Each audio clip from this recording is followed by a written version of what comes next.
Pronto, anotou? Então deixa eu apagar para poder fazer mais uma observação em relação a esse tópico daqui, ó. Veja bem. Isso daqui vai ser importante para alguns assuntos mais futuros. Professora, eu não entendi tão bem essa parte. Calma, eu só estou jogando informações sobre controle para poder a gente dar uma aprofundada depois. Mas eu já quero que você perceba mais ou menos o seguinte, ó. Deixa eu tentar fazer um desenho razoável aqui, pelo menos, para vocês. Então aqui, ó, vamos tentar desenhar 3 pirâmides. Bom, não ficou muito legal não, mas valeu a intenção. Veja bem, essas pirâmides elas vão representar os 3 poderes. Poder legislativo, poder executivo e o poder judiciário. Representam aqui os 3 poderes. E você vai perceber o seguinte, ó, os poderes eles podem exercer um controle em relação aos seus próprios atos. Ou seja, os poderes vão poder realizar uma fiscalização internamente de tudo que está acontecendo. Então, o superior vai poder fiscalizar os atos do subordinado. E esse controle aqui, ó, do poder legislativo, do poder executivo e do poder judiciário, quando eles estão analisando os seus próprios atos, vai ser aqui um controle do tipo interno. Então, aqui eu tenho um controle do tipo interno, um controle, isso daqui eu vou ter que resumir, do tipo interno. E perceba o seguinte, ó, quando o controle é interno, ele vai tanto poder ser um controle de legalidade, quanto ele vai poder vir a ser um controle de mérito. Aí o que eu queria mostrar com esse desenho daqui é o seguinte, os 3 poderes podem exercer tanto o controle de legalidade quanto o controle de mérito. Então perceba aqui que os 3, ó, poder legislativo, poder executivo e poder judiciário, os 3 vão poder exercer um controle. E esse controle pode tanto ser um controle de legalidade quanto pode vir a ser um controle de mérito. Só que perceba que nesse caso eles estão controlando os seus próprios atos. Só que você tem que analisar o seguinte, ó. Às vezes um poder acaba controlando o ato de um outro poder. Então um poder acaba exercendo um controle sobre o ato de outro poder. Aí agora eu não estou mais fazendo um controle interno. Quando um poder, por exemplo, o juiz analisa o ato do administrador, agora eu estou exercendo um controle do tipo externo. E o controle do tipo externo, acabamos de ver e de falar isso daqui, que ele só pode ser um controle de legalidade. Ele não vai poder ser um controle de mérito. Então o raciocínio lógico é, resumão, controlar e fiscalizar. É analisar o que está acontecendo, o que está sendo praticado. Quando o poder analisa os seus próprios atos, é um controle do tipo interno. E esse controle do tipo interno pode tanto ser um controle da legalidade, ou seja, para ver se o ato foi ou não foi praticado de acordo com a lei, como pode ser um controle de mérito, ou seja, para poder ver se aquilo foi ou não foi uma boa escolha. Os 3 poderes podem exercer esse controle. Só que quando um poder está fiscalizando os atos do outro poder, analisando atos praticados por um outro poder, é um controle externo. Aí esse controle externo só pode ser um controle de legalidade, não pode ser um controle de mérito. Beleza esse ponto? Tranquilo? Anotou essa parte? Anote que eu vou apagar. Então deixa eu dar uma apagada, até porque essas pirâmides ficaram muito tronchas aqui, muito feias.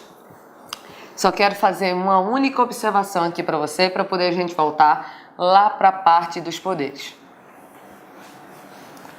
Deixa eu apagar aqui. Veja bem. Controle, isso aqui é só uma observação. Controle tem um sinônimo. Em vez de aparecer um nome na sua prova, controle, pode aparecer o nome tutela. Aí pensa comigo o seguinte, ó. Existe um controle do tipo interno. Aí o controle do tipo interno, tu acha que ele vai ser chamado de quê, pessoal? Muito bem, escutei daqui sua resposta. Autotutela. Vai ser chamado de autotutela. Porque perceba, Se tutela é controle, auto é próprio, a autotutela é um controle do tipo interno. Aí de vez em quando algumas provas chamam isso daqui, ó, de princípio da autotutela. O que seria o princípio da autotutela? Muito fácil, pessoal. Princípio da autotutela é simplesmente a possibilidade de ser feito um controle do tipo o quê? Interno. E já sabemos mais que isso. Essa autotutela vai ser simplesmente o controle interno, que pode ser tanto de legalidade, quanto pode vir a ser de mérito.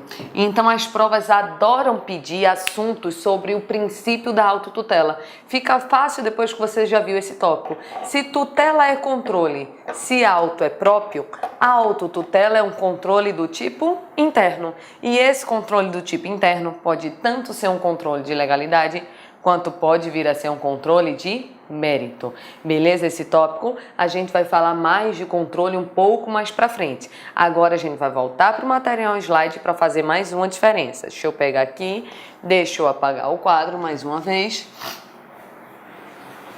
Então já fizemos essa diferença de ato vinculado para ato discricionário. Já sabemos que no ato vinculado não existe liberdade de escolha e no ato discricionário o administrador tem certa margem de liberdade para analisar o que é mais conveniente e oportuno. Já vimos que é possível sim o controle judicial de um ato administrativo, desde que esse controle venha a ser um controle de legalidade e não controle de mérito. O que eu quero fazer com vocês agora é a diferença do uso de poder para um abuso de poder. Veja bem um exemplo. Quando um prefeito, ele desapropria a casa de João está aqui. O prefeito desapropriou a casa de João, mas para poder construir uma via expressa e melhorar o trânsito. O prefeito, naquele momento, ele abusou ou usou do poder? Usou. O uso de poder é o uso normal, é o uso dentro dos limites do necessário para poder ele conseguir alcançar o bem-estar coletivo.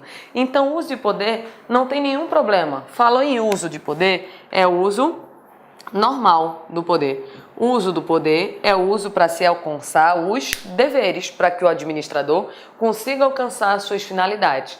O problema é quando o administrador ele abusa do poder, porque quando ele abusa do poder, ele está indo além dos limites do necessário, além dos limites da sua competência. E é sobre isso que a gente vai fazer um desenho. Várias provas, várias. Pode procurar em qualquer banca, CESP, FGV, FCC e assim por diante. Qualquer prova sempre tem uma questãozinha ou outra em relação ao abuso de poder. Então, bora desenhar sobre esse tópico daqui. Deixa eu apagar de novo aqui. Apagando, a gente vai ver o seguinte, ó. Abuso de poder é gênero. O abuso de poder, ele é gênero. Aí dentro do gênero abuso de poder, eu tenho aqui duas espécies. Quais são as duas espécies que eu tenho? Essas daqui, ó. Eu tenho desvio de poder e eu tenho excesso de poder. Tenho desvio de poder e tenho excesso de poder. Olha o raciocínio disso daqui, ó. Quando eu tenho o desvio de poder, eu vou desenhar os bonecos e depois eu explico. Aqui vai estar o administrador. Aqui se encontra o administrador. Vou colocar aqui a palavra competência. Competência. Aqui eu vou colocar o nome fim da lei, finalidade da lei. E aqui o nome outra finalidade. Outra finalidade. Veja bem, aqui no desvio de poder, primeiro eu quero explicar o que danado é competência.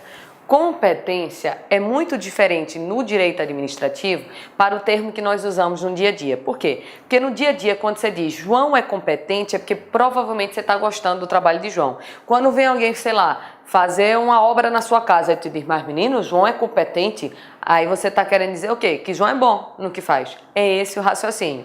Só que aqui em direito administrativo, o termo competência ele é bem diferente do termo usual, que é mais ou menos assim. Ó. Imagina que eu passei no concurso para ser professora de uma universidade federal. Passei no concurso. Minha aula é boa. Sou competente? Sim. Minha aula é ruim. Sou competente? Sim. Porque competência para direito administrativo não tem nada a ver com a qualidade da prestação do serviço. Tem a ver com posso ou não posso estar fazendo aquilo. É só isso. Posso ou não posso estar fazendo aquilo? Então, se eu passei no concurso, automaticamente eu tenho competência. Pode ser que eu não esteja atingindo o princípio da eficiência, mas competência eu tenho. Então, vamos dar um exemplo aqui. Ó. Um prefeito tem competência para desapropriar, sim ou não? Tem. Prefeito, administrador, tem competência para desapropriar. Se ele desapropria para poder melhorar o trânsito, ele atingiu a finalidade que a lei manda. Apesar de desapropriação não cair na maior parte dos concursos, mas de uma maneira geral a desapropriação deve pensar no que é melhor para o interesse coletivo. Então a desapropriação para poder melhorar o trânsito, ela respeitou a finalidade da lei. Só que vamos dar mais um exemplo?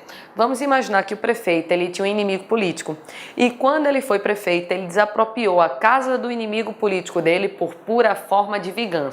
Então veja, o prefeito tem competência para desapropriar? Tem. Só que ele desapropriou para a finalidade que a lei manda? Nesse meu exemplo agora, não. Ele desapropriou para atingir uma outra finalidade, que o exemplo clássico de provas de concurso é praticar um ato por pura vingança. Por exemplo, desapropriar a casa de um inimigo político. Então, nesse caso, o administrador, apesar de ter competência para praticar o ato, praticou um ato para uma finalidade diversa daquela prevista em lei. Então, ele desviou da finalidade da lei. Isso é chamado de desvio de poder, que pode aparecer na sua prova sendo chamado também de desvio de finalidade. Então, o que é o desvio de finalidade? É quando um administrador ele pratica um ato sem sequer possuir competência para tanto. Quer continuar assistindo essa videoaula? Aliás, você quer fazer o nosso curso aí, super competitivo, aqui no Lá Concurso? Então convido vocês a acessarem o nosso site, laconcurso.com.br. Lá nós temos uma preparação top de linha para o concurso do TRT 24. TRT 24, Tribunal Regional do Trabalho de Mato Grosso do Sul. Concurso esse que edital já está na praça, está publicado. A data da prova é no dia 26 de março, tá? 26 de março de 2017. Galera, papo reto com vocês. Esse nosso curso não é um curso qualquer, tá? Esse é um curso altamente competitivo.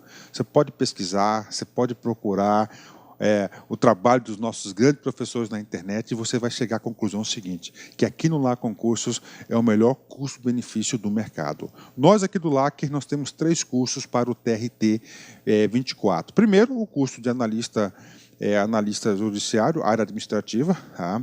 Um curso altamente competitivo, porque o professor Luiz Antônio é professor de administração e aquela parte de conhecimentos específicos na área de administração pública, vocês podem ter certeza que o professor vai fazer uma grande preparação para vocês gabaritarem. O curso de técnico, tá? O curso de técnico nós temos como grande professor o professor Rogério Renzetti, de Trabalho e Processo do Trabalho, que vai gerar um grande diferencial competitivo para a galera. Tá certo, meus amigos? Ó, detalhe, 10 de 25 cada um dos cursos, ou se você quiser os dois, o combo aí por apenas 10 mensalidades de R$ 32,00, um curso completaço. Tá certo, meus amigos? Ó, detalhe, você quer aí esse PowerPoint, você quer esse material do professor? Acesse nosso site, tem um link aqui embaixo aqui que você pode fazer o download gratuitamente desse material. Um forte abraço, espero vocês. Tchau, tchau. Clique lá.